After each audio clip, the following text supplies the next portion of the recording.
આજના દિવસે એક પ્રસંગ તમારી સાથે શેર કરવો છે। ગુજ્જુ ફન ફેક્ટરી તમારા માટે લાવ્યા છે દીકરો અને દીકરીની વાર્તા। સાહેબ, દીકરો 8 વર્ષનો થાય ત્યારે તેના પપ્પાને કહે, પપ્પા મારે રિમોટ વાળી કાર જોઈએ છે। પપ્પા, ઈચ્છા પૂરી। 11 વર્ષ, દીકરો કહે, પપ્પા મને 200 રૂપિયા વાળી પાર્કરની પેન જોઈએ છે।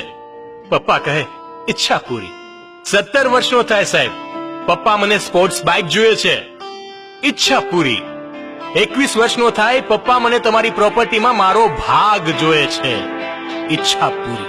35 વર્ષનો થાય સાહેબ, પપ્પાને કહે, પપ્પા મને તમે આ ઘરમાં નથી જોઈતા। પપ્પા, ઈચ્છા પૂરી। ત્યારે દીકરી શું કરે સાહેબ? 8 વર્ષની દીકરી, પપ્પા તમે મારી સાથે થોડો સમય વિતાવો ને। પપ્પા, બેટા સમય નથી।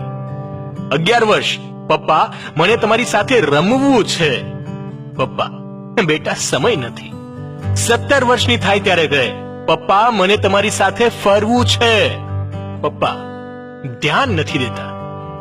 21 વર્ષની થાય, લગ્ન વખતે કહે છે, સાહેબ પપ્પા મારે તમને મૂકીને જવું નથી।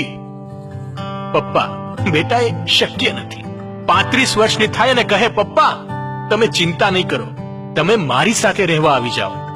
અને સાહેબ, આ વખતે પપ્પા ઈચ્છા પૂરી કરે છે, કારણ કે હવે પપ્પાને પણ ખબર પડી છે કે ખરેખર દીકરી આપણી હોય છે। ભાગ્યશાળી એ છે જેના ઘરે દીકરી છે। અરે ભગવાન પણ ભાગ્યશાળીને જ દીકરી આપે છે। દીકરી એ તો ભગવાને બનાવેલી સુંદર ભેટ છે। જો ગુજ્જુ ફન ફેક્ટરીની આ વાત માનતા હો તો તમામ લોકો સુધી શેર કરજો।